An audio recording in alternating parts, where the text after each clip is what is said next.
Hello. Yun, check. Okay. Puro may ubo. Good morning po sa bawat isa. So ulit, gawin natin kasanayan hanggang sa masanay tayo. Tayo po tayo, malamig. So let's embrace one another. Total malamig, kumilos-kilos po tayo. Give a warm hug to your brother, to your sister. I-welcome din po natin yung ating mga bagong kasama ngayon. Si Sister Grace Bayos? Bayos po ba to? Okay po. At saka po si Blue Gabriel. Ayan. Ayan. Hello, Blue. Ganda naman ang pangalan mo, Blue. Blue. Sige po, take time. Give a warm embrace. Make it authentic. Huwag niyo pong madaliin. Make it warm. Ay.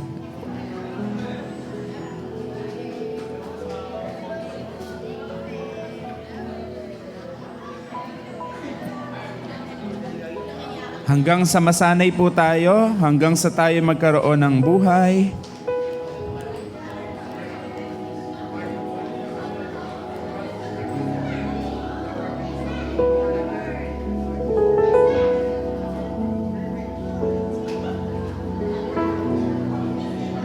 Amen. Kung kayo po ay sapat na, nag-grow na kayo,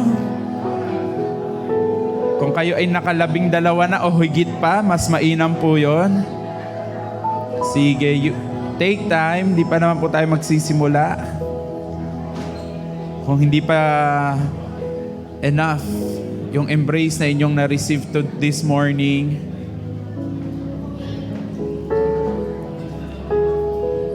yan, yung mga matagal nating hindi nakasama for past weeks. Kasi January.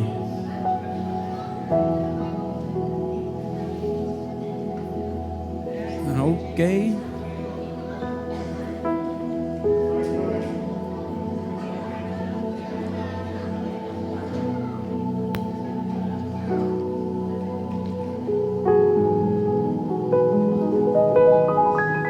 Diba? Medyo uminit-init. Kahit pa paano, pero ang lamig, no? Malamig talaga ang panahon. Anyway, we're down to the last topic for January. Last time nyo na rin maririnig ako for now. We hope to finish our for the theme for the whole year, yung ating pong 5G. Ano po yung unang G? Very good. Okay, doon po tayo lahat nakapundasyon, yung atin pong tinatayuan, tinutungtungan, nilalakaran, pinaniniwalaan ay ang salita ng Diyos. Okay? Maaari siyang gamitin, i-interpret at basahin ng tao, pero dapat lahat tayo, iisa lang yung authority sa buhay ko, authority sa buhay ng church, no? Salita ng Diyos with the right interpretation and context. Okay? Kasi minsan natutwist din yun, namamali din siya ng interpretation. So that's our foundation. The next topic na magkasama, growing and glowing. Ito po ay sinasabi nating inside, no? Ito po ay sa loob nagaganap. Dapat ang pag-grow ay hindi ang pag-grow ay hindi physical, ang pag-glow ay hindi physical. It should start inside of us. Parang may tumutunog pa, wala na. Okay, wala na. Kala ko may background music pa kanina. And yung pong ating pangatlong Sunday last week is going. Yun na po yung outside. Labas na po nakikita. Okay, tandaan po natin yun. So, ang pundasyon natin sa loob natin is the gospel. Dapat yung bit natin sa loob. Kasi if it is not for the gospel, hindi po tayo mag-grow. Sure ako doon. If it is not for the gospel, if it is not by the gospel, hindi po tayo mag-grow. Hindi po tayo mag-glow. It's only the word of God that will give us life. It's only the word of God. Salita lamang ng Diyos ang magbibigay talaga ng buhay sa atin. Siya lang yung magpapatubo nung faith natin. Siya lang yung magpapalago nung faith natin. Siya lang yung magpapabunga nung anumang meron tayo sa loob. To the point na kung ano yung nasa loob natin, lalabas. Okay? What's inside, lalabas. Hindi pwedeng di lalabas yon. Pag kumain ka, kailangan mo siyang ilabas. Kasi pag hindi mo siya nilabas, toxic sa katawan. Hindi rin po kapakinabangan ang isang bagay na ipinasok mo pero hindi mo rin siya mailalabas. Ulitin ko, hindi kapakinabangan ang isang bagay na ipinasok mo inside of you pero hindi mo rin siya mailabas o hindi mo siya ma-share. Halimbawa, masama loob mo. Na masama ang loob. Ibig sabihin sa loob. Pag iyon ay hindi mo na ilabas, magkakaroon siya ng bad effect sa iyo.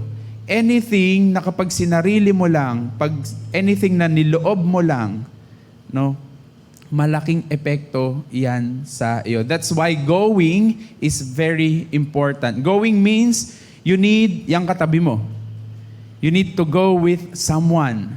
Okay? Kasi yan yung magiging support system mo. But definitely on top of our going is we go because God called us to go. We go where God wants us to go. Hindi tayo go sa gusto lang natin. Still going back to the gospel. Okay po? And this morning, we will try to finish the loop or the cycle. Ending po nating lahat, pag binasa natin ang Bible, isinapamuhay natin, nag-grow tayo, nag-glow tayo with that. Ang ending po dapat niyan, babalik ulit doon sa author ng gospel, which is God. Kasi siya yung nag-utos. So kung sino yung nag-utos, siya dapat yung mapaparangalan. Maliwanag po tayo. But glory or glorifying is a big word in the Bible. Pero isang part lang po, isang chunk lang yung ating pag-uusapan for this morning. Ready po kayo mag-aral? Isang chapter po kasi yung aaralin natin ngayon. Ready pong mag-aral? Naku, malata na. Ready pong mag-aral? Very good. We will read from John. That's John chapter 9. So kung ready na po kayo, tayo yumuko. Aming Ama, salamat po na muli mo kaming pinagsama-sama at idinako sa lugar na ito. It's only by your grace. We acknowledge that it's only by your mighty hands. That's why we are here. Thank you for being gracious to us. Wala kaming partisipasyon, Lord God. Wala kaming ambag kung ba't kami buhay ngayon. Buhay kami ngayon dahil lang sa'yo. Wala kaming ambag doon. It's only by your grace. So God, we appreciate that we are alive today. We are breathing. We can walk. We can stand.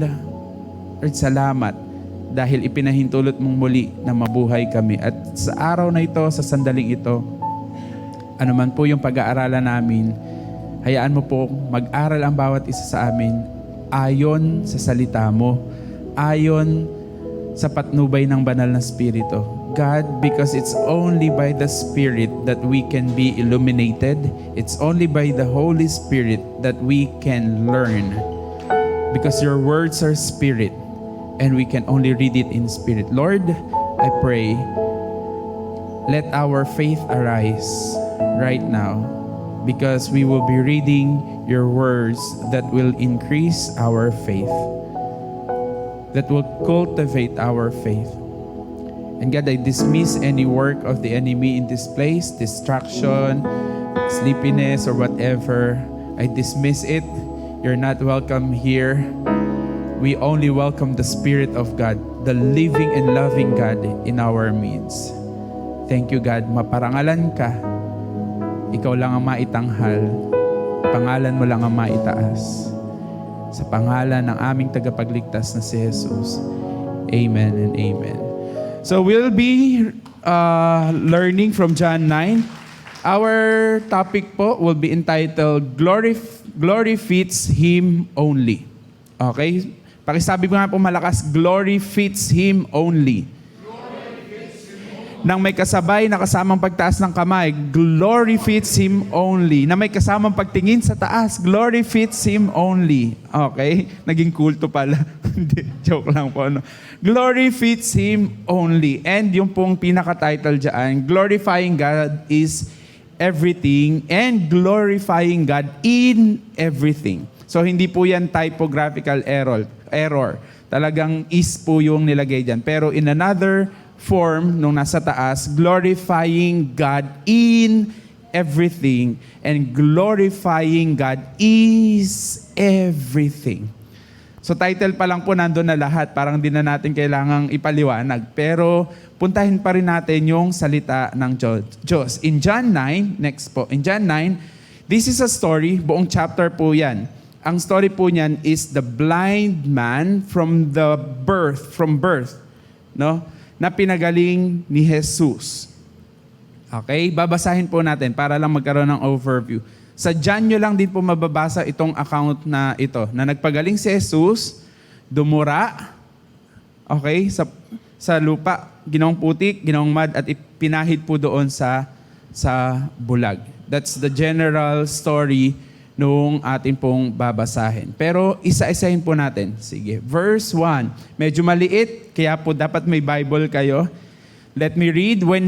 While he was passing by, this is Jesus, he noticed a man who had been blind from birth. By the way, I'm reading from Amplified Version. His disciples asked him, Rabbi, teacher, who sinned, this man or his parents, that he would be born blind? Alam nyo, naglalakad lang sila, no? Tapos, itong out of nowhere, hindi mo malaman, ba't yung mga disipulo magtatanong, no, Guro, sino po bang may kasalanan? Bakit siya bulag? Kasalanan po ba niya o kasalanan ng kanyang mga magulang? Mamaya babalikan po natin yung context niyan. Jesus answered, neither this man nor his parents sinned, but it was so that the works of God might be displayed and illustrated in him. Yan po yung pinaka-context na babasahin po natin ngayon. That in everything, may the work of God be displayed. May the glory of God be displayed in everything that we will be doing. Or kahit sa buhay natin. No? Just imagine, blind man will glorify God. Medyo nauunahan ko na yung sarili ko. Let's continue. We must work the works of Him who sent me while it is day. So Jesus is saying, let's work while it's day. Pinapagawa ng Diyos Ama sa akin. Just remember, wala pong ginagawa si Jesus ng ganang sarili niya. Hindi po siya kumikilos ng hindi sinasabi ng Ama. Take note nyo po yon, kasi importante iyon. Maybe, magpo-point na ako, maybe we are also doing things, pero baka hindi naman yun ang pinapagawa sa atin. It will not be glorifying to God as well. Remember, kung sino yung nag-utos, ang ending, ang glory sa nag-utos. Pero kung hindi ka naman inutusan, tas ginawa mo, getting the point? Hindi ka inutusan, pero ginawa mo, kanino yung glory? So, mamaya, iisa-isahin po natin iyan. So, we must work while the works of Him who sent me while it is day. Night is coming when no one can work. Definitely, mahirap magtrabaho kapag madilim in their context. Kasi sa context natin ngayon, hindi na siya totoo kasi may ilaw na. Pero in their context, sa sitwasyon nila, mahirap magtrabaho pag gabi. Walang Meralco. Okay? Walang ilaw. Ang meron lang sila, lamp na may oil, na kapag naubos pa yung oil, mawawala yung liwanag nila. Okay? So, getting the point. Kasi pag binasa nyo po yan, ba't ganun? Pwede naman magtrabaho sa gabi. Sa konteksto po nila, hindi na. Sa setting nila, hindi pwede. Sa setting natin, pwede ngayon. Okay? Kahit gabi, magtrabaho ka. Malinaw po tayo. Kaya pag binabasa yung Bible, kailangan mapunta ka muna doon sa setting nila. Pag hindi, mahirapan tayong unawain. Okay? So, continue. As long as I am in the world, I am the light of the world. Ito po yung isa sa I am na sinabi ni Jesus in John. Sa John po mababasa, remember, in John mababasa po natin yung 7 I am. I am the door or gate, I am the resurrection, I am the truth and the life, I am, yung mga I am the bread of life, diyan po lahat mababasa. At ito po yung isa, I am the light of the world, giving guidance through my word and works. Take note word and works. Ibig sabihin, yung pong pagiging liwanag ni Jesus, hindi lang salita. Okay? Yung pagiging liwanag ni Jesus may manifestation. Hindi lang, take note of the verse, yung pagiging light ni Jesus, hindi lang salita. Nakikita rin sa kanyang gawa. Kaya ang dulo nung ginagawa niya would give glory to the Father. Okay? Going back. When he had said this, he spat on the ground, dumura, and made mud with his saliva, and he spread the mud like an ointment on the man's eyes. And he said to him, "Go, wash in the pool of Siloam," which is translated sent. So he went away and washed, and came back seeing. So the neighbors and those who used to know him as a beggar said, "Is not this the man who used to sit and beg?" Some said, "It is he." Still others said, "No, but he looks like him." But he kept saying, "I am the man."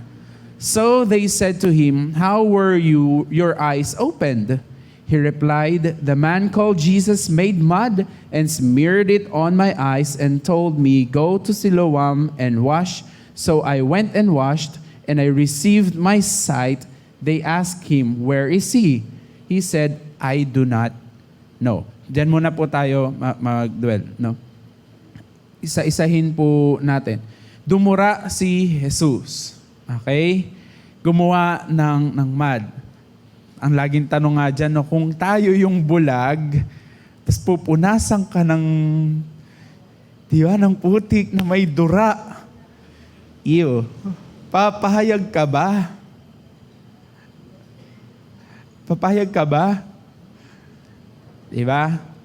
Una, malay ba nung bulag kung ano yon? Diba? Bulag nga siya. So, pangalawa, siya pa ba choosy? From birth up to that moment, bulag siya. Kung tayo yon, we're very desperate. Diba? Bulag ako. Kahit ano pa yan. Sige. No? Kung ano pang ilagay mo dyan. Sige, kung yan ay ikagagaling ko. Okay? So that's the situation doon po sa lugar or doon sa kwento. And then ipinahid po ni Jesus. Then sabi, "Go and wash yourself in the pool of Siloam." Background lang po, yung Siloam pool, hindi po ito yung kinakanaw nung anghel. Iba po yon. Pool of Bethesda po yon in John 4. Magkaiba po silang pool. Okay? Ito pong pool na to in Siloam ay ginawa po as a water reservoir. Ibig pong sabihin, ito po ay, hindi ko na lang po inilagay dyan. Ang picture po niyan, yung tubig niyan galing sa Gihon. Hindi po Bihon na, Gihon. Yung pong spring of Gihon, isa pong body of water. Papunta po dyan sa lugar na iyan. Bakit nila kailangan magkaroon ng pool inside the city? Kasi po that time may war. Okay? So, kailangan nila ng water reservoir. Napaka-importante nun. Di baling wala kang pagkain, basta meron kang tubig, good yon. Okay? Kaya po yan ginawa. At matagal po yan ginawa. Siyempre, imagine walang excavator, walang kung ano mang ginamit nun. Talagang manual. Kaya matagal po yan. And nag-start po yung dalawang team po, yung gumawa niyan. Yung isa nag-start doon sa Spring of Gihon, yung isa naman nag-start inside the city hanggang sa mag-meet halfway po sila. Hanggang sa magdugtong yung tunnel na yon. It is called King Hezekiah's Tunnel. Okay? Para po magkaroon ng reservoir. Okay? That time, nandun pa po yan. Pero in history, ngayon, wala na po siya. Natabunan na po siya because of the Roman war. Okay? Pero in research, may mga archaeologists din po na nagpatunay nung hinukay po nila in 2022 and 2023, napatunayan po nila na yan ay totoo. Yung pool of Siloam. Bakit ko po kayo binibigyan ng background? Kasi kapag hindi din pala totoo yung mga binabasa natin, walang effect yon. Pero pag nalalaman natin, totoo. According to research, according sa pag-aaral, mayroong ganoong lugar. Kasi kung wala naman palang ganong lugar, fiction po yung Bible natin. Okay? Hindi po fiction ang Bible. Everything written in it happened. Okay? Malinaw po tayo doon. So just imagine, bulag na nga ako, pinapunta pa ako sa pool. Hindi ba pwedeng hilamusan mo na lang ako? Diba? Hindi ba pwedeng ikumpleto mo na? Nakukulangan naman ako sa iyo, Jesus. Diba? Hindi mo pa kinumpleto. Dapat hinilamusan mo na rin ako. However, mga kapatid, here's the thing. If you want miracle, you need to participate. If you want miracle, may participation ka. May participation ako. Okay? Kasi bakit pag walang participation, ang tawag po doon, magiging tawag doon, magic. Okay? Hindi po magician si Jesus. Hindi po magician ang Diyos natin. That's why there should be a participation of us.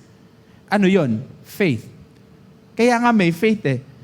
Okay? That you will act on it kahit hindi mo nakikita, kahit hindi mo naintindihan. Illogical naman. Bakit doon pa? Hindi ba pwedeng dito na lang sa malapit-lapit kung nasa CR ako, o kaya hilamusan na lang ako, o kaya dalhan na lang ako. Kasi bulag nga ako. Dalhan na lang ako ng tubig. Diba? Parang illogical. But again, if we want miracle in our lives, if we want yung pagkilos ng Diyos sa buhay natin, we also need to make kilos. Okay? Kaya totoo, partially totoo, no, nasa Diyos ang awa, nasa tao ang gawa. We really need to take part. Maliwanag po tayo doon kasi mapapaisip tayo, bakit na lang hindi na lang, o kaya binitbit, o kaya ay pasamahan. No eh. You need to decide. You need to decide. Ang pagsunod po sa Diyos ay personal na desisyon. Ang paniniwala sa Diyos at pagtitiwala sa Diyos ay personal na desisyon. Hindi yan pwedeng desisyonan ng ibang tao para sa'yo. Clear po tayo doon? So, eto na, papasok na yung mga usi. Yung mga usisero at mga usisera. Okay, by the way, siya po ay beggar. No? And makikita po kadalasan yung mga beggar in the synagogue part. Mamaya mababasa natin, synagogue. So, eto na yung mga usi. Ay, di ba yan yung beggar? Hindi, kamukha lang niya yan. No?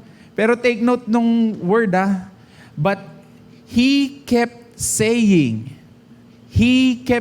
ulit-ulit nang sinasabi ng tao, ako nga yun. Okay? Ako nga yun. Pero hindi pa rin makapaniwala yung ibang tao. Kaya tinanong nila, sino nagpagaling sa'yo? Okay? Sinong nagpagaling sa'yo? Sumagot itong lalaking dating bulag.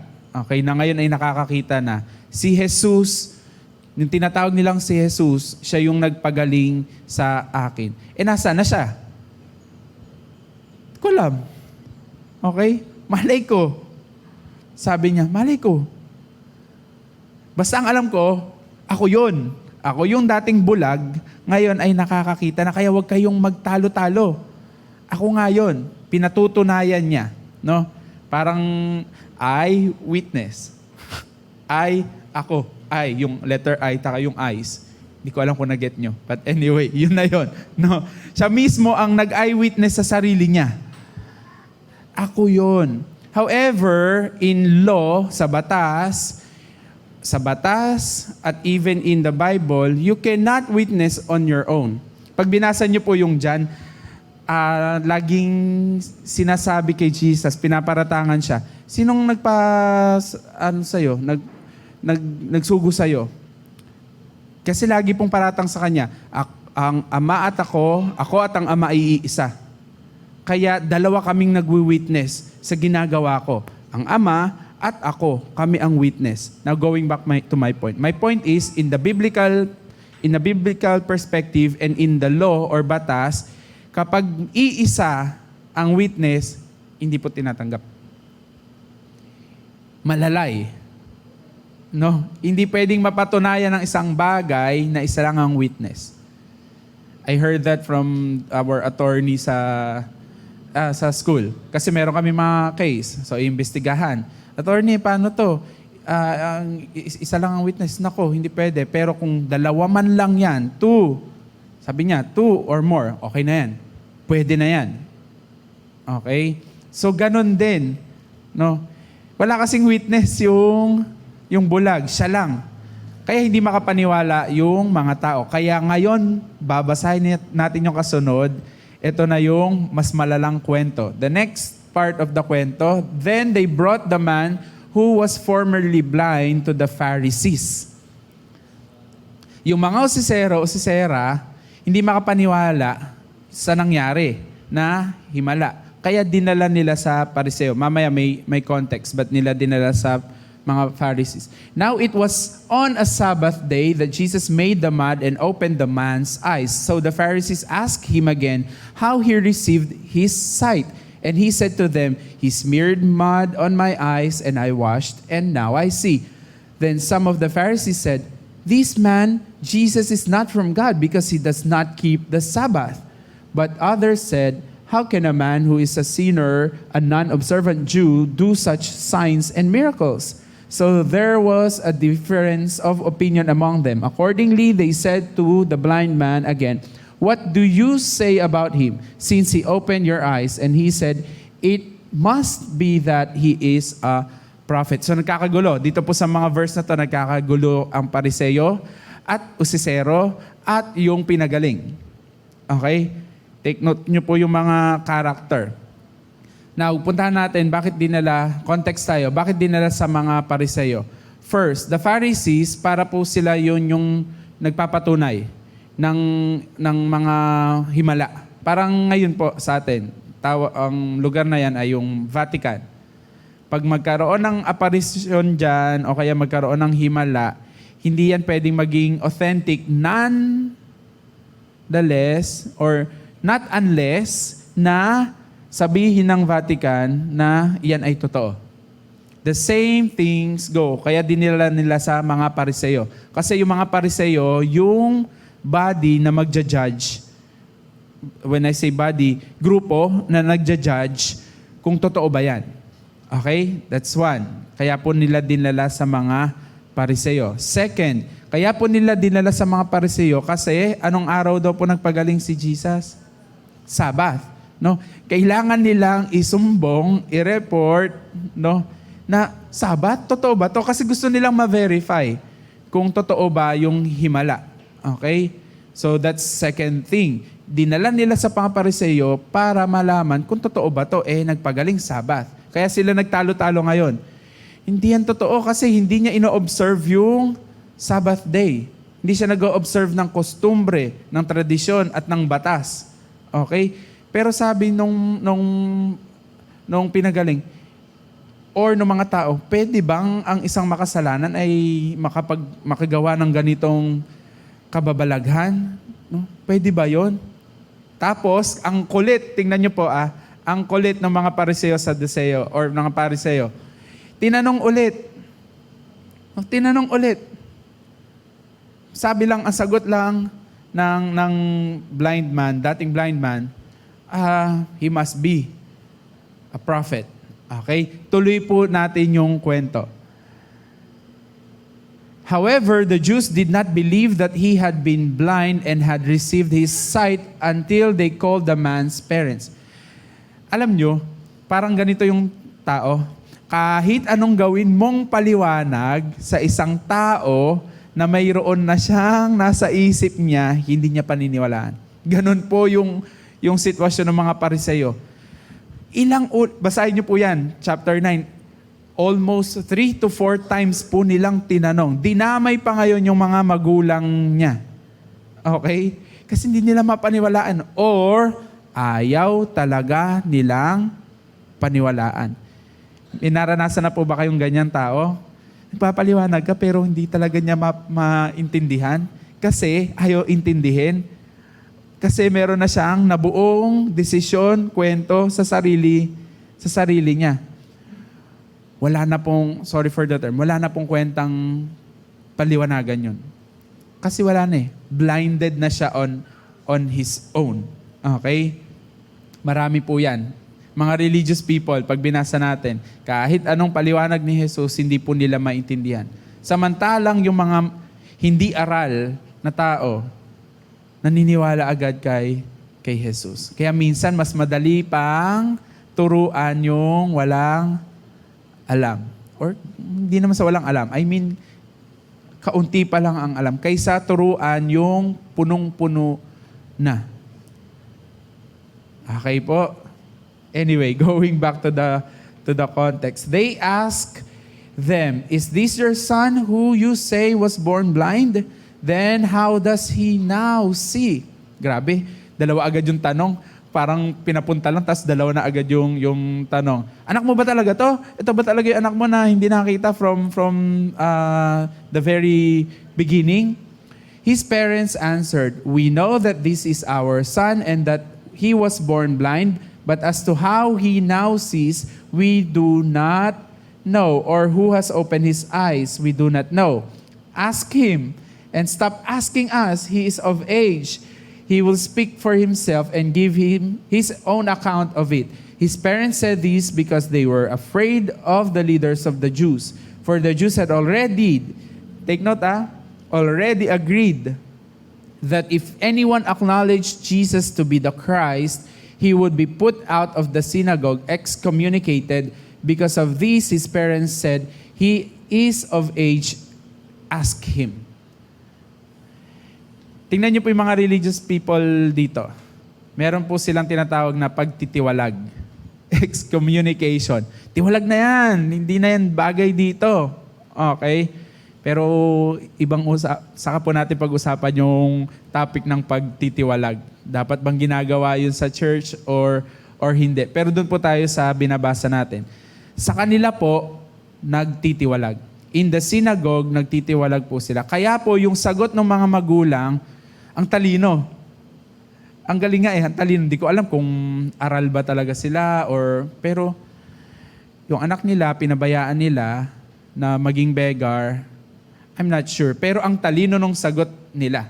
Okay? Sabi, oo, siya yung anak ko na bulag simula umpisa. Pero yung nagpagaling sa kanya, malay ko. Hindi ko naman nakita. No, hindi ko naman na-witness. Pero doon po, if you will read between the lines, nung binabasa natin, alam po ba nung magulang nung bulag na si Jesus yung nagpagaling?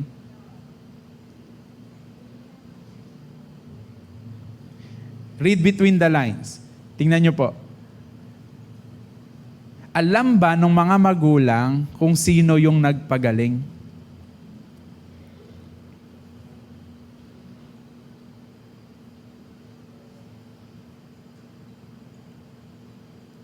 Hindi kasi nakalagay, di ba? Pero try to read between the lines. Alam. Di ba? Kasi natakot nga sila na sabihin si Jesus yun.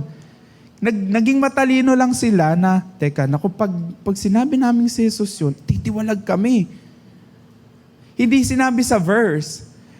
Pero pag inaral po natin, read between the lines, alam ng mga magulang niya na si Jesus yung nagpagaling. Okay?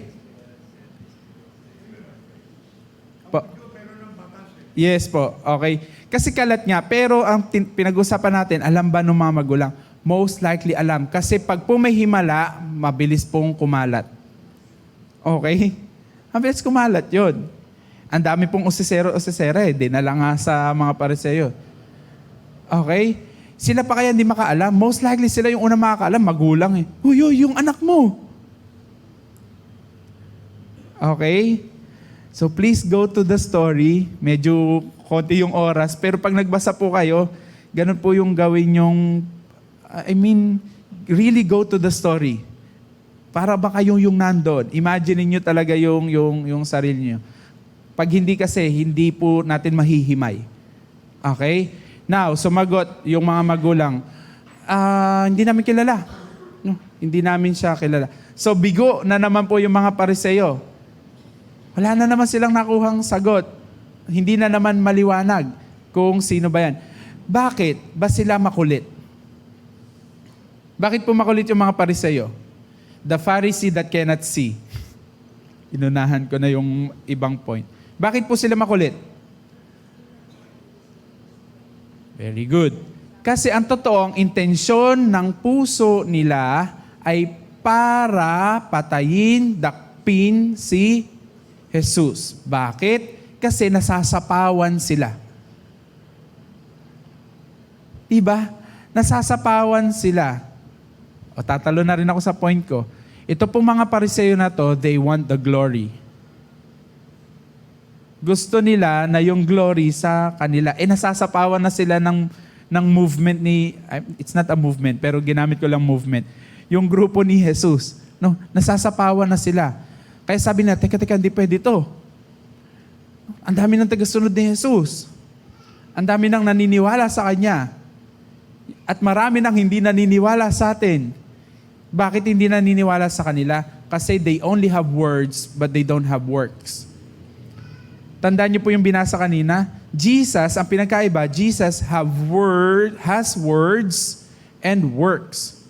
May manifestation. Yung mga Pariseo, meron lang silang words. Magaling lang sila sa batas, magaling lang sila sa Torah, magaling lang sila sa Pentateuch, magaling lang sila sa binabasa. Pero there's no manifestation. Okay? So, ibang-iba po yung intensyon. Kaya po sila ang kulit. Gusto nilang palabasin, pinipilit na sabihin mo na talagang yung si Jesus yung nagpagaling sa'yo kasi Sabat. Para madakip namin siya. Okay po? And the same thing goes. Yung dulo po ng ating topic ngayon. Sometimes we are trying to rob God the glory that fits only Him.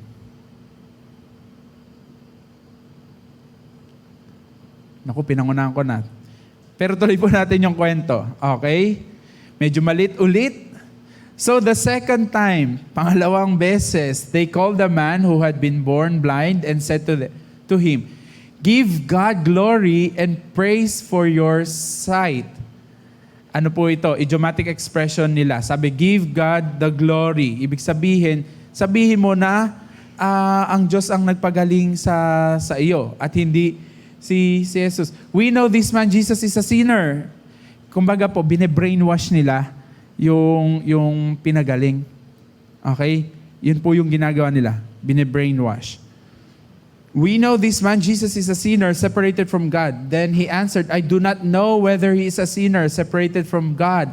But one thing I do know, nasa na ako, that though I was blind, now I see. So they said to him, what did he actually do to you? Ang kulit. No. Tinanong ulit. Kaya ito yung sabi nung blind man. How did he open your eyes? He answered, I already told you and you did not listen. Kulit nyo. Ha? Why do you want to hear it again and again? Ito yung ang tapang nung statement na to, nung bulag, no? Take note nung very bold. Do you want to become His disciples too? Parang pag inaral niyo po, ang kausap niya, Pariseo. Matataas sa lipunan. Okay? Siya dating beggar. Na ang meron lang siya ay pinagaling ni Jesus. Yun lang yung bit niya that time. And look at the boldness nung blind and beggar na ito. Na sana meron din tayong ganong boldness, no? Nung tayo ay nakakilala, nung tayo ay katulad niyang dating bulag, ngayon ay nakakakita na, I hope we have that kind of boldness na sasabihin natin sa mga Pariseo. Bakit? Ang kulit nyo. Bakit gusto nyo bang maging tagasunod din niya? Pero, reality, maraming mga Kristiyano, namulat ang mata, pero walang boldness. No? Namulat ang mata, pero pag sumimba, nakapikit. Joke lang. Nagising tuloy yung nakapikit. Sana may ganun tayong boldness. Bakit? Gusto nyo po bang, o gusto nyo bang maging tagasunod niya? And at that remark, kaya ito naging emosyon ng mga Pariseo Saduseo or Pharisees. And at that remark, they stormed at him and jeered. Napaka-strong po nung mga ginamit na adjective, or not actually adjective, that's a verb. Stormed at him and jeered. You are his disciple, but we are disciples of Moses. Batas pa rin. Balik pa rin po sila sa batas. Alam niyo po, kaya hindi sila magkasundo.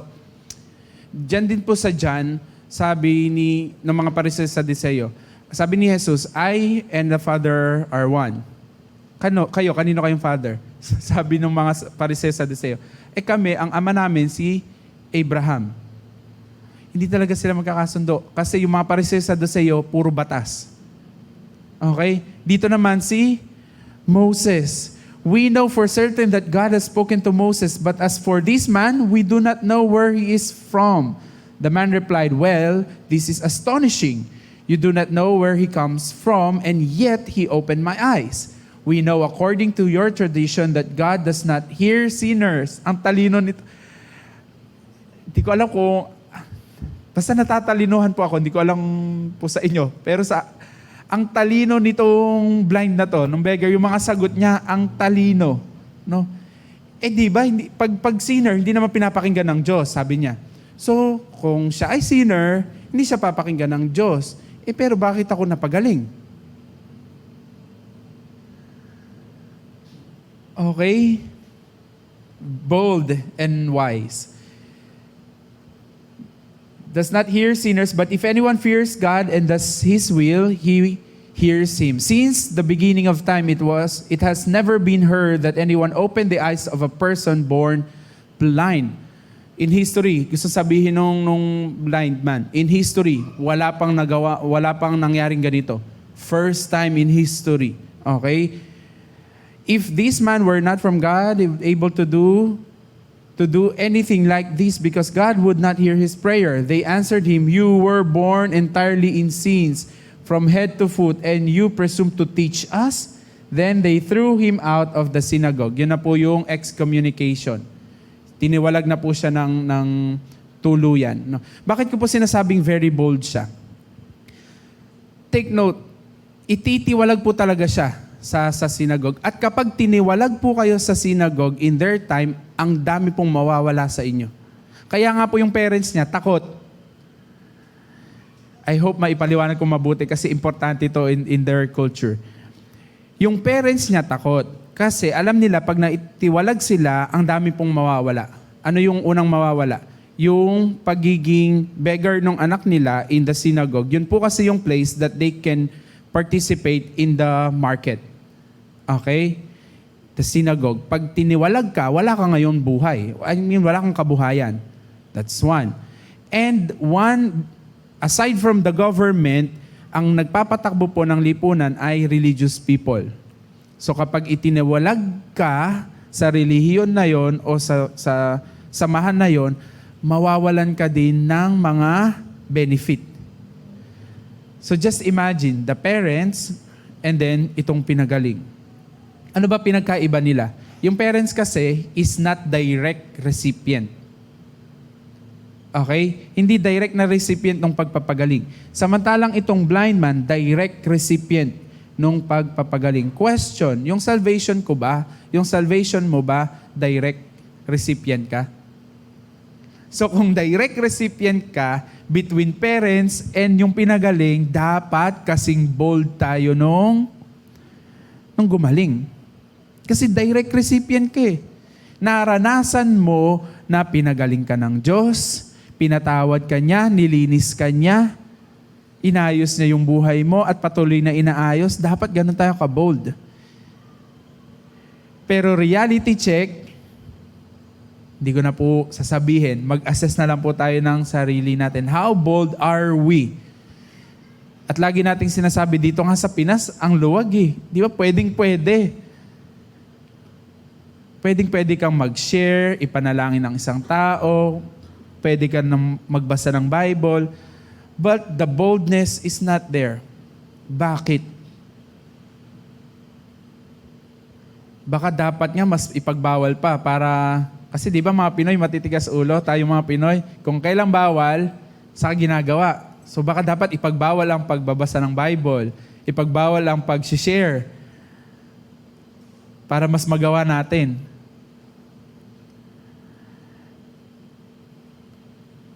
Going back. Okay? So nakikita niyo po yung picture nung story. Naniwala po ba yung mga Pharisee? Hindi. Ulit, hindi po sila talaga maniniwala. Because at the very beginning, they are against Jesus. Kaya hindi nila talaga paniniwalaan. Kaya nga, they are the Pharisees who cannot see. Sila yung mga Pariseo na hindi naman talaga nakakakita. Kaya sa dulo, yun yung sasabihin ni Jesus. Let's continue. Kalahati pa lang tayo, no? Jesus heard that they had put him out of the synagogue, and finding him, he asked, "Do you believe in the Son of Man?" He answered, "Who is he, sir? Tell me so that I may believe in him." Jesus said to him, "You have both seen him, and in fact he is the one who is talking with you." And he said, "Lord, I believe in you and your word." And he worshipped him with reverence and awe. Then Jesus said, "I came into this world for judgment, to separate those who believe in me from those who reject me, to declare judgment on those who choose to be separated from God, so that the sightless would see and those who see would become blind." Some Pharisees who were with him heard these things and said to him, "Are we also blind?" No, tinamaan. Kumbaga po, sa pagtagalog, tinamaan sila. Kasi sabi ni Jesus, "Ako ay naparito, I'm the light of the world. Ako ay naparito para sa mga bulag. At yung liwanag na yon ay magpapadilat sa kanila." Pero may mga tao na akala nila ay nakakakita sila. Pero ang totoo, they are sightless. Sila ay bulag. Kaya tinanong ng mga Pariseo, "Kami ba yon? Are we blind?" Sagot ni Jesus, Jesus said to them, "If you were blind to spiritual things, you would have no sin, and would not be blamed for your unbelief. But since you claim to have spiritual sight, you have no excuse. Your sin and guilt remain." No. Hindi po yan yung magiging conclusion natin. That's the last verse po niyan. No. So sabi diyan, they were 35. Sino po ang humanap? Sino po nag-take ng initiative? Si Jesus or yung bulag? Pagkatapos po siyang itiwalag? Si Jesus. We love because He first loved us. We need to really appreciate yung buhay Kristiyano natin, na kung ano man meron tayo ngayon, hindi dahil may ambag tayo. It's only because God loved us so much. Siya yung unang nag-take ng action para abutin ka, abutin ako. Siya yun. Siya yung unang nag-initiate ng action. Just the same with this. And finding Him, sabi doon, and finding Him, hindi naman hinanap ng bulag eh. Hindi siya nagkaroon ng desire. Sino nga ba yun? Sino ba yung nagpagaling sa akin? Walang ganon.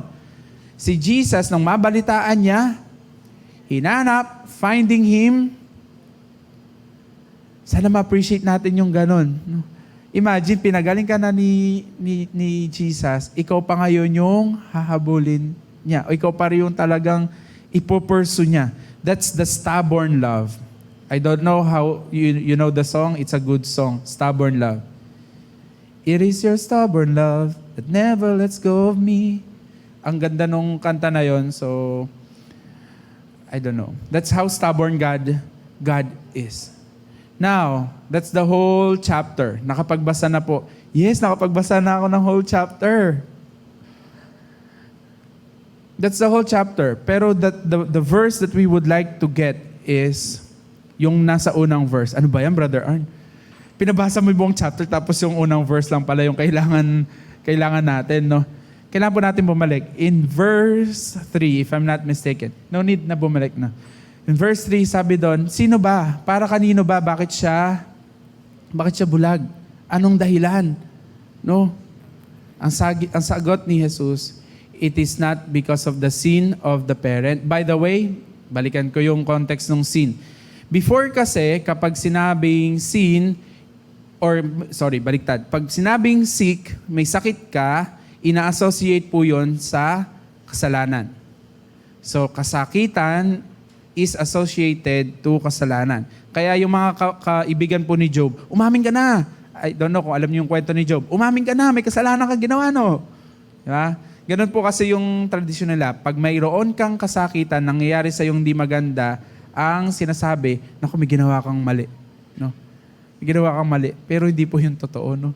Kasi maybe partially true, may ginawa tayong mali. Kaya ako may diabetes dahil kumain ako. Mali yun. Totoo. O kaya ako may hypertension kasi pinabayaan ko sa partially true. Pero hindi directly dapat i-associate, nako, kaya kakaganyan. Sorry for the term. Walang yaka, no? Kaya kaganyan. No, hindi po yon ang sinabi ni Jesus. Sabi niya, neither him nor his parents. Wala. Yan ay nangyari sa kanya so that the glory of God will be revealed through him. I'm so glad that ang bait lang ng Diyos. Kanina sa CR, it's a confirmation. Simpleng chat, wala pang 1 minuto yung usapan namin ni Tay Joseph. Buti po at umattend kayo. Joke lang. No? Kasi yung chit-chat namin sa CR kanina, parang few seconds lang po, no? Kasi nakita niyong ako ng cream. I have my skin problem now. I don't know, eczema ba to or whatsoever. No?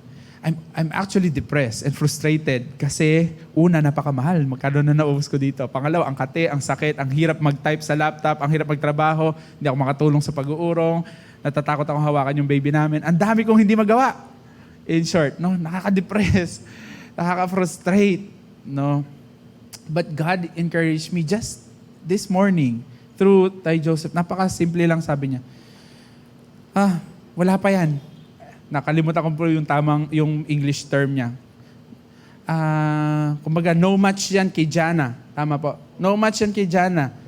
Because Jana has psoriasis. Ganun pa yung syempre accent ni Tay Joseph. Psoriasis, sabi ko, mas malala po kasi yun. Psoriasis is a very severe skin disease.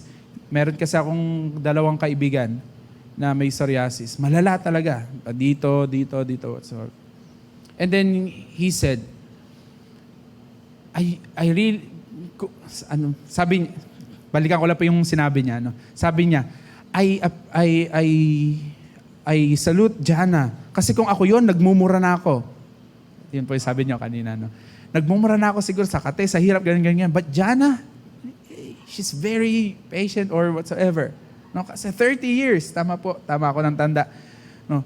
30 years, yun yung, imagine niyo po yung mga usapan namin. Ganun kadaldal si Tay Joseph kasi ilang segundo lang po yung usap na yon. Ganun na po yung... Pero I appreciate that because sabi niya, I don't know kung bakit nagkaganon. From 8 years old, tama din po ang tanda, 8 years old, kaya matatandaan po ako, kaya wag po kayo magkukwento sa akin, natatandaan ko lahat, pati tuldok, pati emosyon nyo, natatandaan ko po. No? Kaya ayoko maging chismoso kasi by detailed, alam ko. Anyway, sabi niya, 8 years, 30 years na siyang ganon. I don't know why God, no, ginawa niya. Pero Arnold, ayoko nang magtanong. Ganun pa sabi niya, Arnold, ayoko nang magtanong sa Diyos. Tama po. And the same thing I am having right now, encouragement. And the same thing is happening in the Bible, the chapter that we read. No? Para saan? No? Bakit since birth, blind siya? Ang simple ng sagot ni Jesus, that is to give glory to God. So I don't know your situation now, but the encouragement is, ito nga, since birth, bulag. Gaano kahirap maging bulag? Gaano kahirap walang sight, walang paningin, hindi mo alam kung ano yung kagandahan ng paligid. Diba? Gaano kahirap yung sitwasyon niya. Pero kahit gaano kahirap yung sitwasyon niya, yung hirap niya, yung difficulty niya, gave glory to God. So I don't know your situation, kung gaano man kahirap yung sitwasyon mo, Ako may mahirap na sitwasyon, kayo hindi ko alam. But my encouragement, the encouragement of the Bible to us this morning, your life, my life, ano man yan. Kasi hindi laging hayahayang buhay. Hindi sinabi na naging Kristiyano ka, mawawalan ng problema. No, it's the other way around. Nung naging Kristiyano nga tayo, talagang, Kasi may atake. Kasi talagang, we declared enemy. I declared that I am on the side of God. O, edi may kalaban ka na ngayon. Hindi ka tatantanan ng kalaban mo. Diba? I-afflict ka talaga niyan. I-attack ka talaga niyan. But take good heart. I have overcome the world. Sabi ni Jesus, in this world you will have many tribulations, but take heart. I have overcome the world. And every time that you will overcome something sa buhay mo, it will give glory to God. Ang hindi nakakapag-give glory to God, yung hindi nag-overcome. Sino yon? Yung mga hindi nag-overcome, yung hindi nagtitiwala sa Diyos. No? Yung bang tipong konting problema lang, bigay na yung emosyon. Yes, we will feel emotions na nakaka-down minsan, pero hindi tayo bababa dyan, hindi tayo tatambay dyan. No? We will pursue, we will keep on going. Remember, when that going becomes tough, the tough gets going. Kailangan po tayo nagpapatuloy, not by our own might, not by our own power, but the power of Christ in us. For my confidence is in Christ, Lord Jesus. My strength is in the Lord. Dapat ulit-ulit po nating sinasabi iyan sa buhay natin. Lahat po nung binanggit ko yon, it's from the gospel. Kaya dapat mamuhay talaga tayo in the gospel. And again, that is to give glory to God. Okay? Yung chapter 9 pa lang po inaral natin. Mukhang tulog na po kayo. May kasunod pa po. Marami pa po. Ready pa po? Naku. Last naman na po eh. Tapos na. Hindi nyo na po ako maririnig. Kaya 10:03. Ituloy po natin. Okay? Natututo naman po tayo. Okay. Yun naman po yung mahalaga. Next. Glory, or in Hebrew, it's kavod. Or the root word is kaved. No? It says there that it means it is not light or fleeting but has significant weight or substance. Pag sinabi mong glory, may bigat ito. May dating ito. Okay? Hindi ito fleeting. Hindi ito nawawala. The glory versus glory of man and glory of God. Pag glory of man, the honor, the fame, nawawala po yun. Nawawala yun. But the glory of God, it's eternal. Kaya nga, when we will go with Him, yung usapan teaching last week, no? We will be having a glorified body. It's for eternity. It's for eternal. Pero yung glory dito, yung fame, yung honor, mayroon kang titulo sa, may posisyon ka sa trabaho o kung saan, kilala ka sa lipunan, lahat iyon mawawala. Yung glory na yon pansamantala lang. No? Sometimes yung glory na yon, pag nakagawa ka ng hindi maganda, wala na rin yon. No? Pero the glory that God has and that we also have, why? Because you and I were created in the image and likeness of God. Unfortunately, that glory na dapat meron ka through God, yun yung pilit na sinisira ng kaaway. Kaya nga, ang gustong ibalik ng Diyos, yung image and likeness niya, kaya yung glorified body natin would also have that glory. Okay? Marami pa po kasing ibang meaning ang glory, but in the Bible, in the context, ito po siya. Glory fits God. Kasi yung glory, it means may bigat. Ito yung weight. Okay, doon po sa binasa natin in John 9, may bigat siya that the glory belongs to God kasi yung bigat ng ginawang miracle. Okay? Walang makakagawa nun. Malibang magic. At yung magic, pansamantala.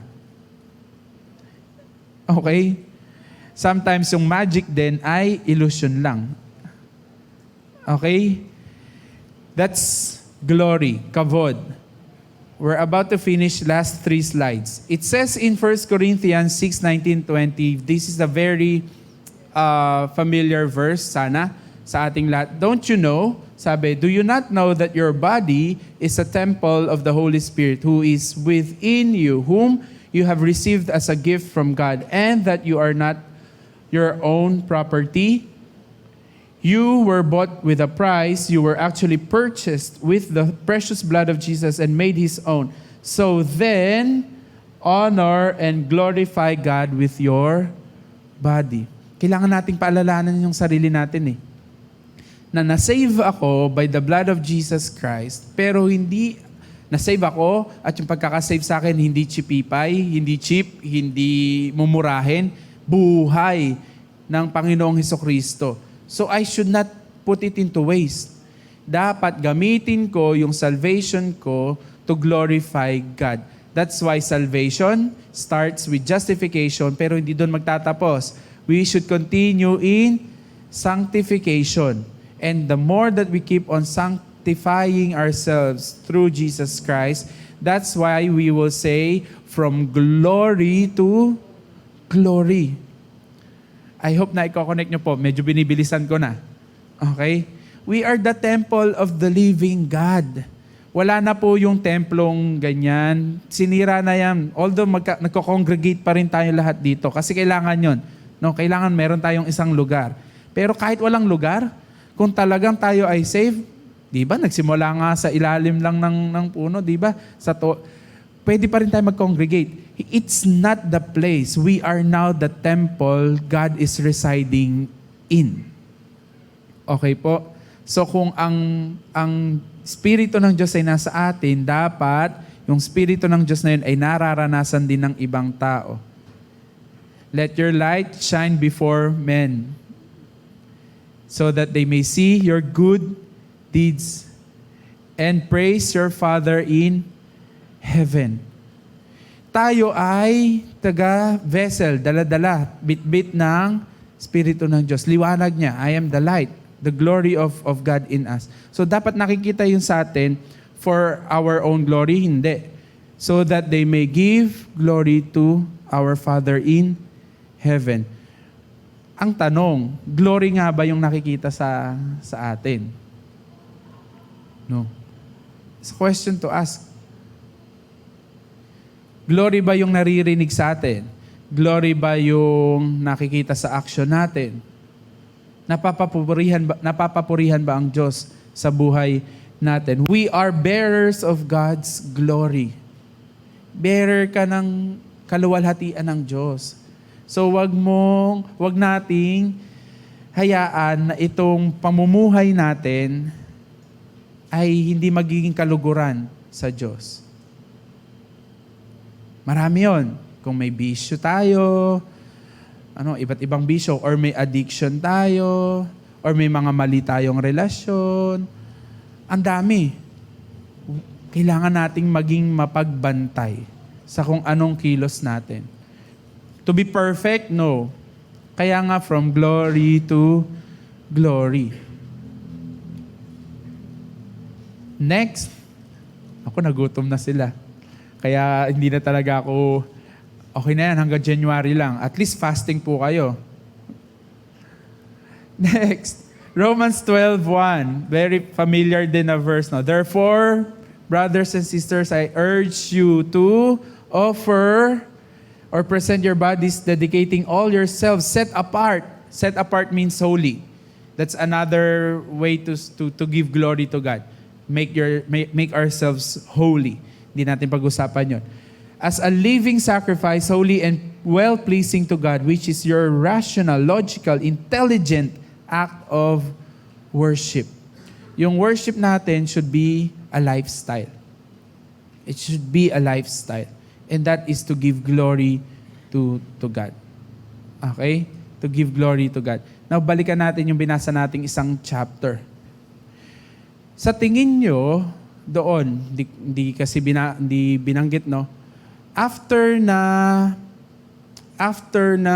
imulat yung mata ng taong ito, sumunod ba siya kay Jesus? Yes. Sumunod siya kay Jesus, di ba? Kasi ang naging automatic response niya, hindi reaction, response niya, nung nakita niya si Jesus doon sa mga dulong verses, Sabi niya, and he worshiped Jesus. And hindi lang doon yun, hindi pansamantalang worship.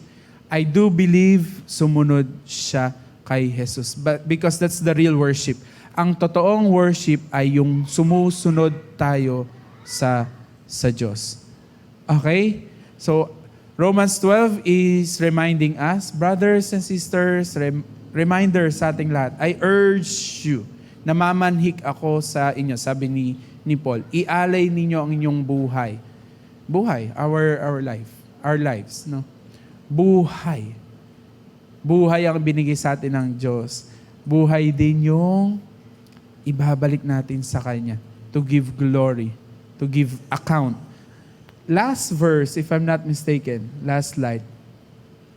Sabi ng Psalms 115 verse 1, not to us, sabi, but to your name give glory because of your loving kindness, because of your truth and faithfulness. Pag binasa nyo naman po yung buong chapter ng Psalms 115, dyan nyo po mababasa yung nagkikreate ng carved image. Basahin nyo po para makuha nyo yung context. Okay? Dyan yung ano ng mga ribulto, imahe. Okay? Kaya sabi nung unang verse, not to us, but glory belongs to you.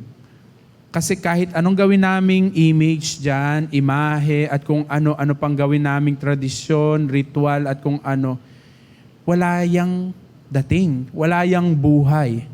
Ang totoong may buhay na nagbibigay sa amin ay ikaw. Your loving kindness, sabi po dyan, your faithfulness, and your truth. Yan ang nagbibigay buhay sa amin. That's why glory fits Him only. And glorifying God is everything.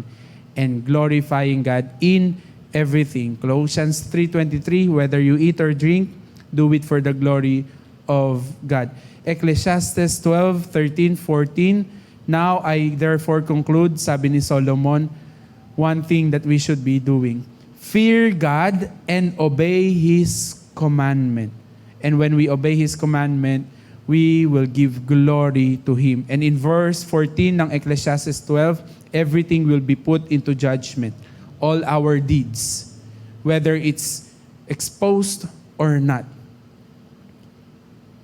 So we pray, anumang gawin natin, it will give glory to God. Hindi ko na po sinama yung mga verse nandyan.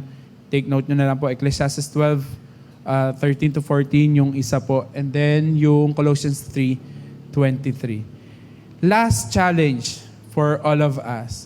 Si Jesus ba ay nag-give glory to God?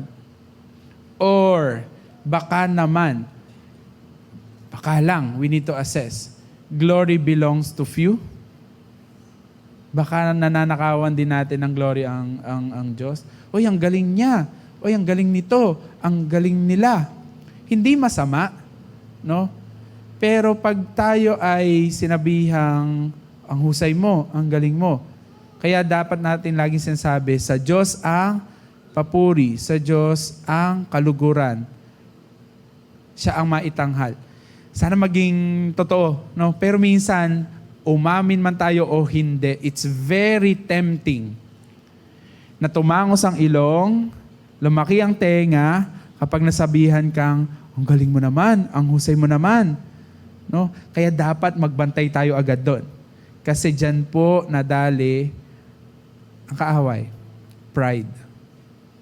Kasi ang kaaway, gusto niya yung glory sa Kanya. It's a reminder for all of us and for Jesus. Let's pray. Father, we thank you. Thank you for allowing us to complete the cycle from gospel down to the glorifying. I pray sa buong January na kami po ay nag-aral ng iyong salita. Maging malinaw, matandaan namin lahat ng iyon for your glory. Lahat naman ng mayroon kami, anumang ginagawa namin, yung pinamumuhay namin, I pray for each one of us. Ang desire namin is to give glory only to your name. Kasi ang end goal namin is to glorify your name sa buhay namin. Whether we eat or drink, whether we speak, we work, we think. God, anumang plano namin, anumang lakarin namin, I pray that it will give glory only to your name. Pagpalain mo po yung aming naging buong January. Dalangin ko po na maging malinaw iyon sa amin. That we will walk as one. Magiging isa yung lakarin namin na kami ay magpapakalalim sa salita mo. Yung purong salita mo. So that we will grow together. That we will glow together. And we will keep going. Magsasama-sama kami. Hahayo. Magsishare. Ihahayag ka with boldness and courage and wisdom. We will be part of the harvest. We will part of the expansion of your kingdom. God, I pray, lahat ng aming narinig for the whole month, maisa katuparan namin, maisa pamuhay namin, kahit unti-unti. Unti-unti, God. That we will live a life from glory to glory, from grace to grace, from praise to praise. God, thank you.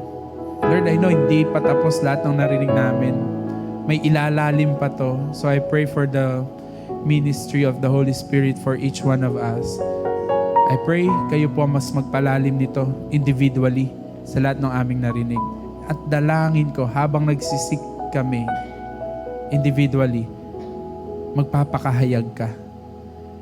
You will teach us more, Holy Spirit. You will lead us to the very heart of the Father. You will lead us to the very purpose of God. Thank you, God. We bless you. We honor you. And we're just in awe of you. Salamat po. In Jesus' name we pray. Amen, amen. Bago po tayo mag-offer, Tori, can we sing one song that will give glory to God? Lumang kanta ba to? Hindi na rin nakakanta before. So let's all stand before we have the offering. Let's glorify God through songs. Hindi ko alam kung nasaan dyan din yung lyrics.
Hello, hello.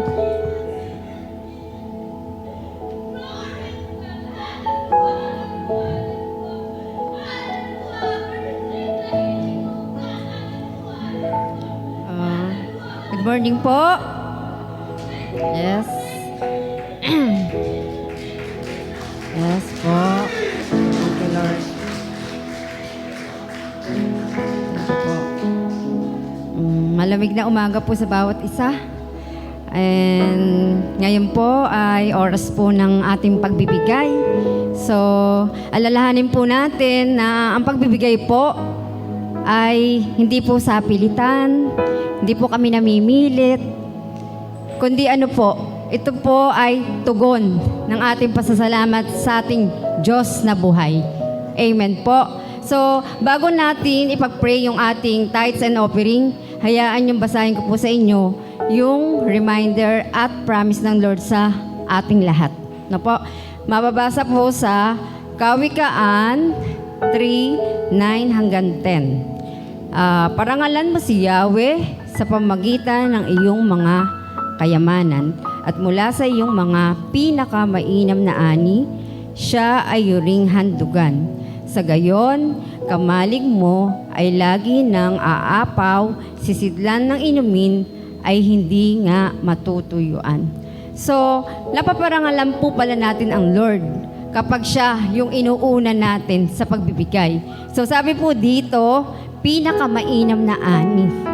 So, ibig sabihin po, kahit ano yung hawak natin pera, maliit man, konti lang yung natira, wala mong matira. Pero, inuuna natin si Lord. At sabi din dito, kamalig mo ay lagi ng aapaw. Ibig sabihin, ano man yung sitwasyon, wala man matira. Pero yung promise niya, di ba? Pag inuna natin ng Lord, kamalig mo ay lagi ng aapaw. So, ibig sabihin, sisidlan, inumin ay hindi nga matutuyuan. So, kaya nga po, lagi nating unahin ng Lord. Dahil yung promise niya ay totoo po. Amen. So, ano po ang application? So, application po natin, number 1, unahin ng Diyos sa lahat ng biyaya. So, napaka-importante na pag meron tayong biyaya, lagi nating isaisip si Lord. Bibigay ko to sa Lord. Uunahin natin siya. Hindi yung pag nagkaroon tayo ng biyaya, minsan nakakalimot tayo, di ba? Or minsan konti lang ibibigay natin. Di po ba? Number 2, matuto magtiwala kahit kulang. So kahit kulang yung pera natin, kahit nga po wala na, ubos na. Hindi naman siguro nauubos. Pero kung magtitiwala tayo na kahit wala na, ay ibibigay mo pa sa Lord, yung para sa Lord, Yun po yun, yung pagtitiwala natin sa Lord na siya ang bahala sa lahat. Na po. And last, yung pangatlo po, maging tapat sa maliit o malaking blessings na natatanggap natin. So, maliit man yan, maging tapat tayo. Yung para sa Lord, ibigay natin. Kung malaki, mas maganda, mas malaki yung ibigay po natin sa Lord.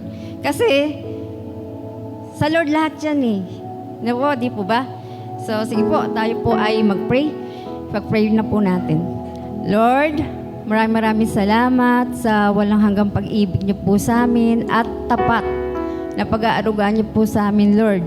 Kahit na marami kaming kakulangan, marami kaming sablay, pero ikaw, Lord, ginagawa mo kaming karapat-dapat, Lord. Kahit alam niyo, Lord, na minsan di kami makasunod sa iyo. Kaya maraming salamat. Pinaparanas mo sa amin, Lord, yung grace at mercy mo, O God. Lord, at sa araw na to o oras na to, Lord, ay buong puso naming inaalay lahat ng natanggap namin mula sa iyo, Lord. Yung aming ikapo at aming handog sa iyo, Lord. Nawa, Lord, linisin mo, Lord, yung puso namin habang nagbibigay kami. Nagbibigay ng may kagalakan, may pasasalamat, may pag-ibig sa iyo, Lord. I-remind mo kami, Lord, na hindi dapat kami mag-alala, Panginoon. Dahil alam namin, meron kami Diyos na buhay, O God. Lord, i-bless niyo po yung mga tao, Lord, na walang trabaho, Lord, yung hindi makapagbigay. Nalalaman niyo po yung sitwasyon nila, Panginoon. Kaya sa iyo namin, Lord, lagi isinasandig lahat na yun, Lord. Salamat sa pangunawa mo dahil walang hanggan yung pangunawa niyo po sa amin. Kaya, Panginoon, ikayo nga po ang tunay na nagkakaloob, Panginoon. Hindi po sa sarili namin sipag, hindi po sa sarili namin lakas, talino, abilidad. Tunay po na sa iyo lahat nanggaling yung source of blessing po namin, Panginoon. Kaya, Panginoon, lahat po na ito, tinataas po namin sa iyo, Panginoon. Sa pangalan ng aming Panginoong Jesus, Amen.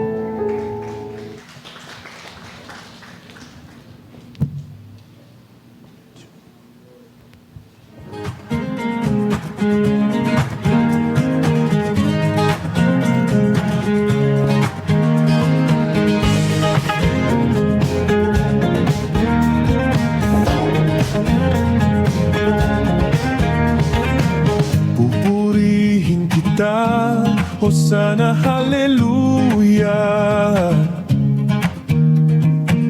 Buong maghapon na yanong ligaya. Announcement lang po, after nito, wala po muna tayong teaching. May iwan po lahat ng leaders and workers for our equipping. So tutuloy po tayo.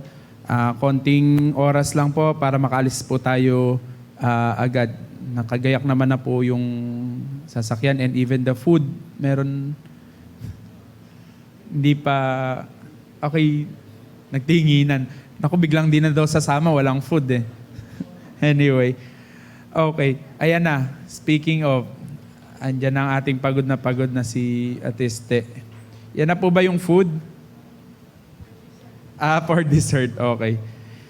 Ulit, inaasahan po ang lahat ng leaders and workers na maki-participate sa atin pong first equipping for this year.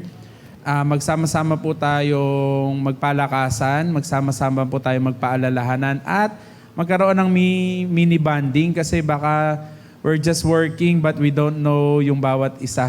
Hindi naman natin kilala yung bawat isa. So, and this is also an encouragement sa mga hindi pa po, I mean, if you really want to take part in the church na mga gawain, ito po ang encouragement that we are asking that you join us. Marami pong gawain pa sa church, nakakailanganin po kayo.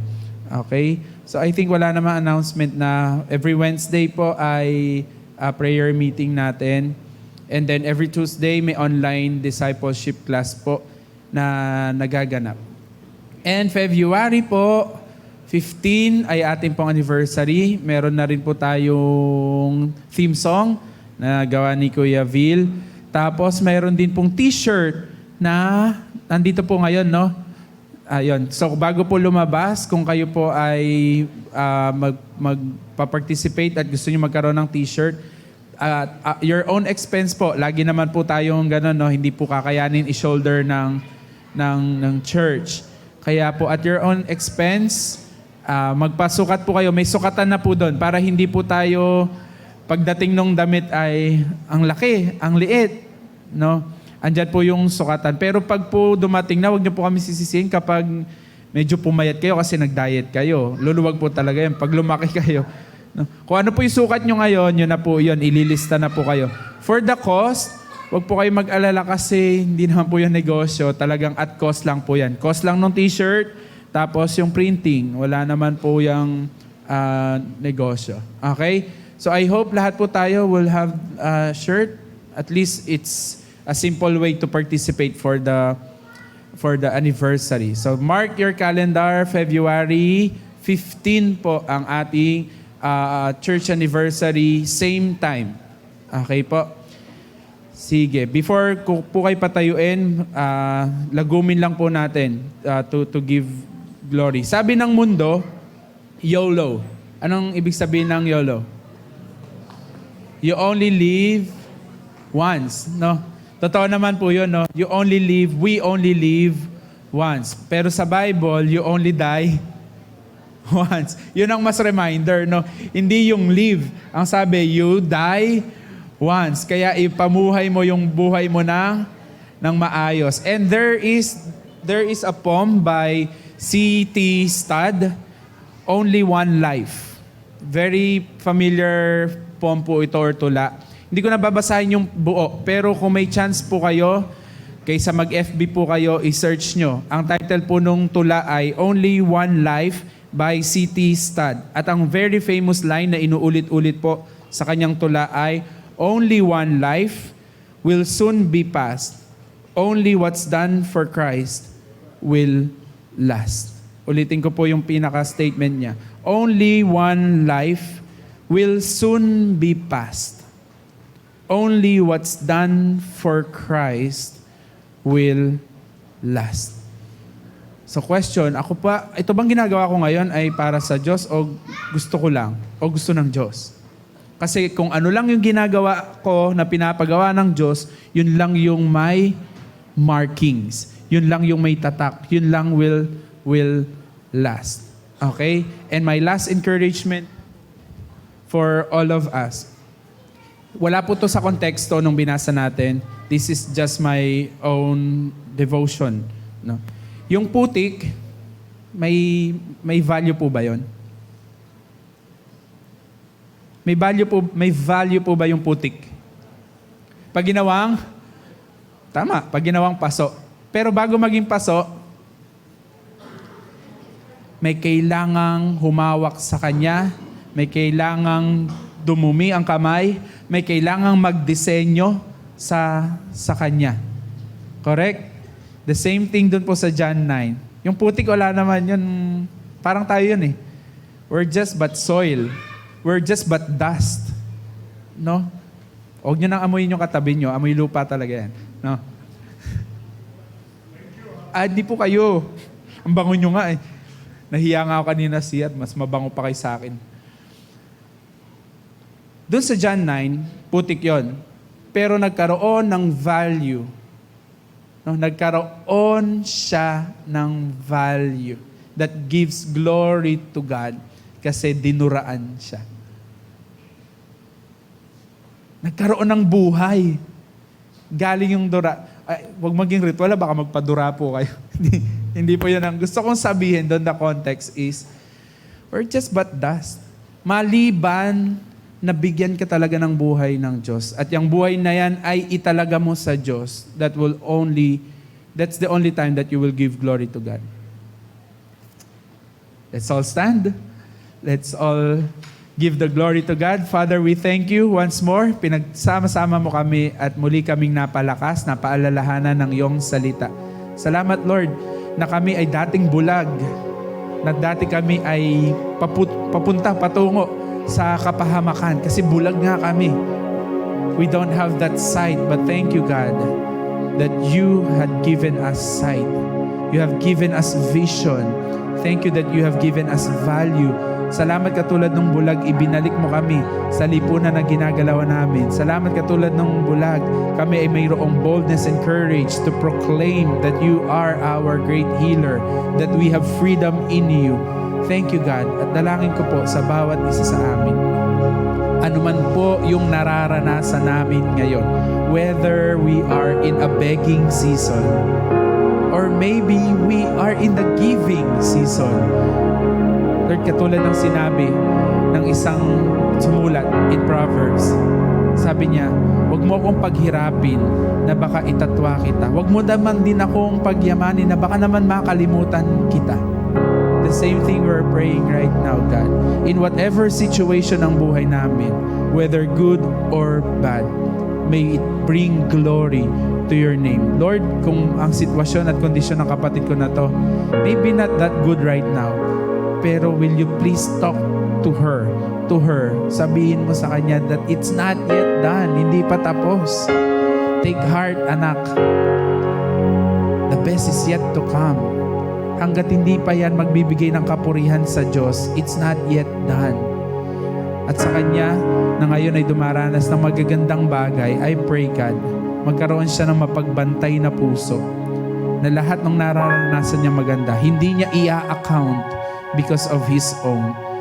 At sasabihin niya yung sinabi in Psalms 115 verse 1, Not to us, O Lord, the glory belongs only to you. Lord, I pray for this church. We're praying as one for this church.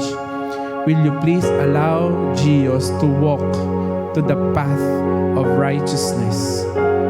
Will you please allow Gios to walk in the path of faithfulness?